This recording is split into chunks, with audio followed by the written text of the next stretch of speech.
gonna do a song by one of my earliest, biggest influences, which was Black Sabbath. I loved Kiss, then I moved quickly, graduated to Black Sabbath, and then Rush. But I was really into Sabbath for probably wasn't that long a period of time, maybe a year or so, but it was a real intense love affair I had with them. Now this song, I'd never learned it before, and I'm more familiar with the Speak of the Devil live album version of it that has Rudy Sarzo and Brad Gillis on guitar. Man, Rudy Sarzo just tore it up on that.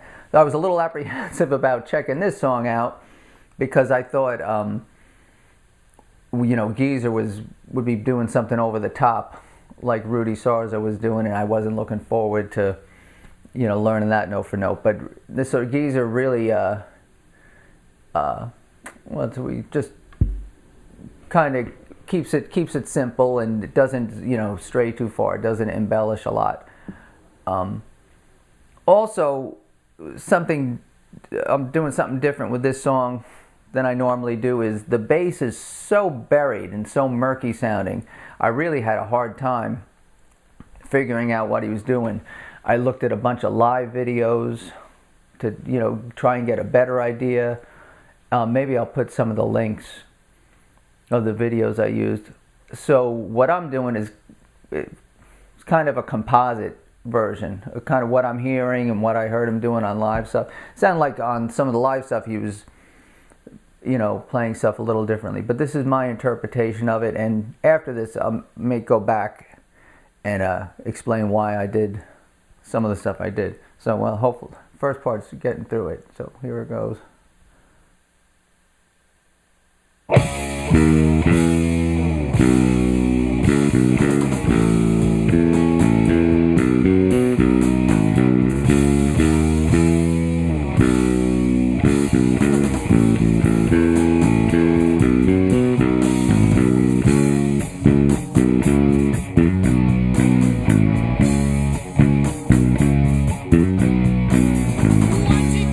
What you see me,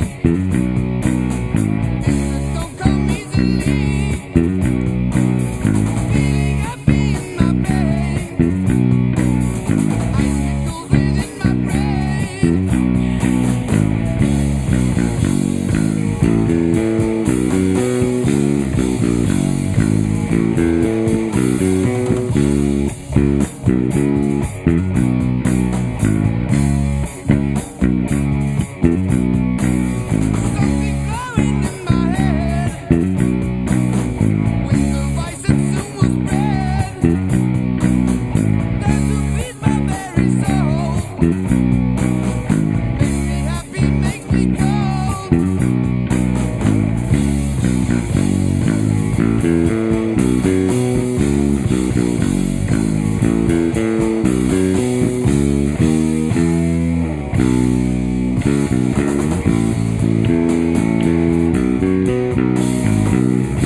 and on it goes. Yeah, cool song. Also, I was happy to see this is before they started tuning down. Either that or unless I'm playing in the wrong key. All right. Again, if we listen to it from the beginning, like during the, let's see the verse.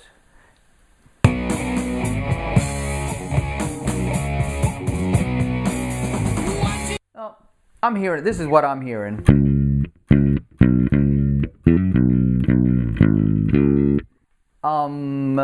I think I've heard live he kind of goes along with the guitar a little more. Well.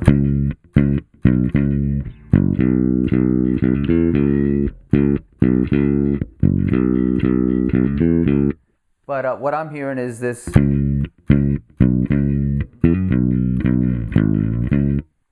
Also, on some of the live stuff, it sounds like he's going up, and I throw it in a couple times while I'm playing.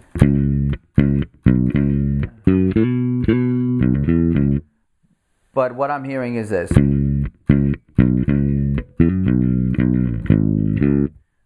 But what I'm not here, what I'm doing is I'm sliding up.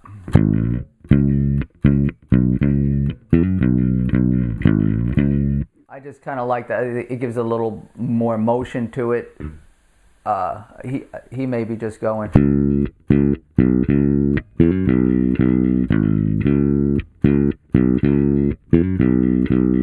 But I'm also making a conscious effort. Well, is that or whatever? I'm playing it up here because it's a little darker and murkier sounding, and it kind of fits the song better, as opposed to where it's tighter and crisper sounding there. So that's what I came up with. At least I think I said I'll try and put some of the links, the live links that I consulted. Again, I should really plan these things better. Let's see.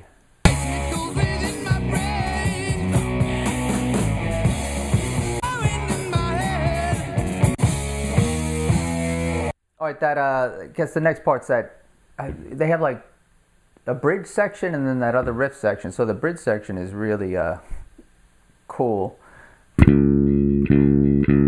So how's it go?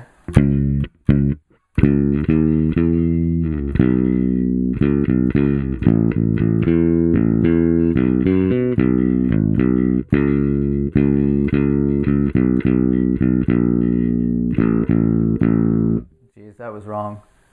Let me see if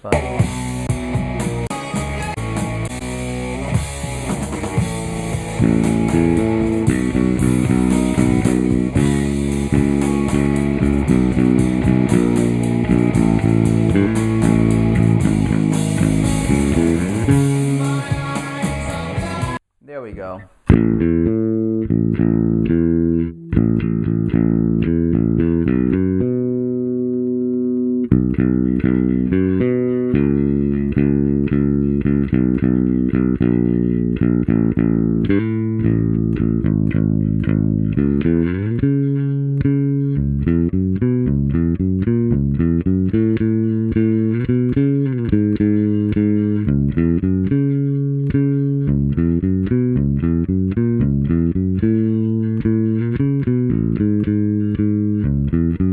What a great part. And the those walk-up parts on the bass don't change. It's just the top notes that change.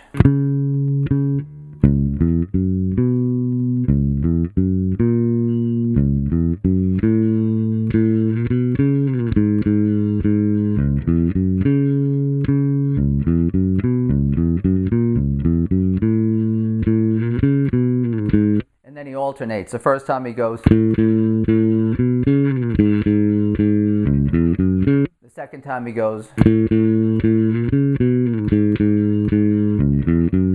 if you really want to play it geezer style, play it like a.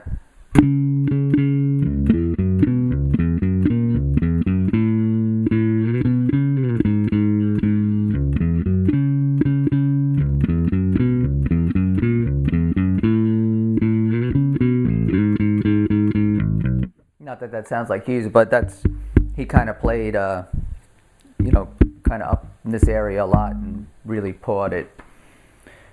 And then the lead part, man, I was so worried. Again, like I said, he was going to do what Rudy Sarzo did, because Rudy Sarzo was beating that bass like it owed him money.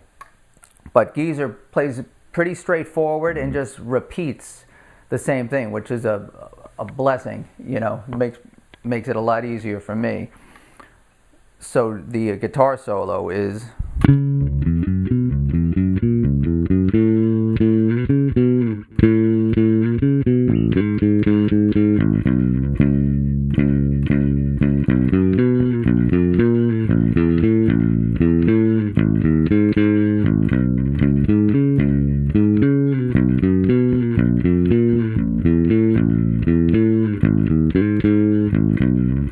Very simple, straightforward. I like it. Maybe I'll let me play through that verse and the guitar solo.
Get the idea.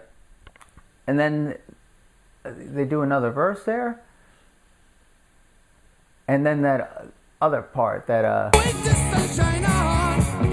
part that just comes out of nowhere.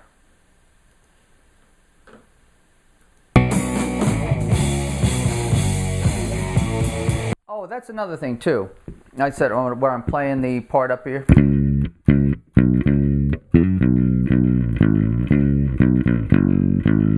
Normally, I would never play anything like that in this position, but on the album, it has such a kind of a clunkiness to it. I wouldn't play it there because it's so awkward and, you know, too much of a risk of screwing something up. But again, when you play it there, the clunkiness just comes naturally, so it fit in, you know, good when I was playing along with it.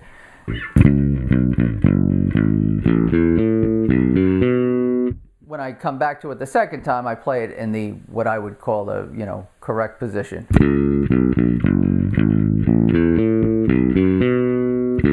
Now this other part.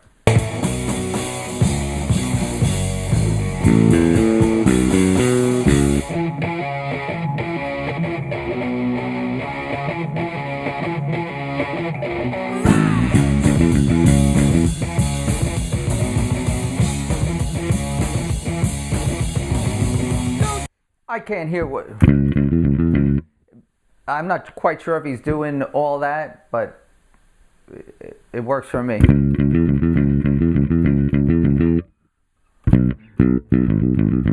Maybe something like that. Take a look. I had a hard time. So when I listened to some of the live versions, I heard him doing this.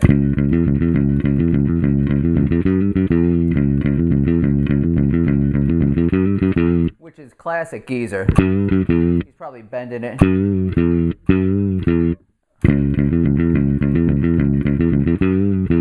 I'm not that smooth, so I'm hammering on or whatever.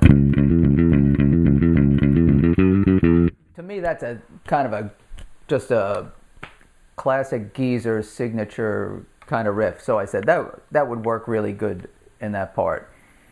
So that's what I'm doing there. And then I alternate it. I kind of complete it the second time. So the first time, and it slides up from this G.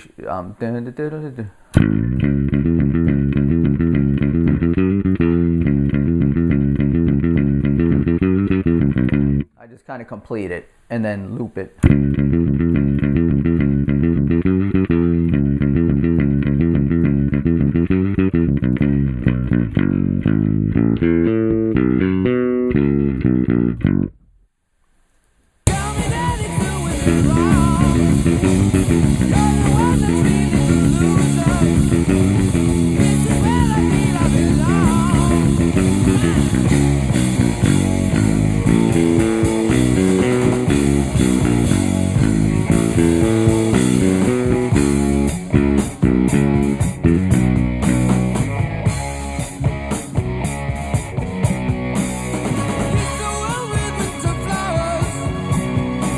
I love how that high string note comes in on the last verse. It just really sets it apart. So that's kind of the whole song. Again, it's not as note for note as I strive to be, but I hope I explained why I did some of the stuff. And while I'm here, I wasn't sure if I was going to get to it. A few months ago, I saw on my feed, "What is this that stands before me?" On my Facebook, I saw an ad for this. Doc Martens and Black Sabbath celebrating the 50th anniversary of the release of the Paranoid album. So I have a pair of Doc Marten boots. They were the first expensive a pair of footwear I ever bought. I think they're 25 years old, just kind of the regular old boots. I think they were $150. That was a lot, a lot of money. I never found it to be that comfortable, so I still have them. They're in great shape. They're 25-year-old boots, but I only wear them once or twice a year. Anyway, I was going to get these, and then I said, nah. Then a few months went by, and I said, I should have gotten them because they sold out quick. But I wound up getting them. Here they are. They're the Black Sabbath Doc Marten 1461. That says one says Black, one says Sabbath. It's got the Paranoid, album cover logo on the side of the shoe. It came with purple laces too. I don't know if I'll do all that. It's got the little flying devil thing here. It says Black Sabbath on the back. Really kind of neat. So these are when Broadway opens back up, these will be my stepping out shoes. All right, that's it. Thanks a lot. Have a good day.